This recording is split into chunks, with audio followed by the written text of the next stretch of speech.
เอออือฮะไป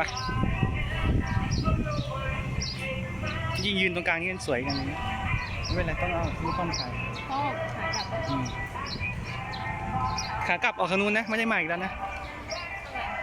คนละเส้นกันเฮ้ยเมียไม่เข้าไปในนี้เหรอเนี่ย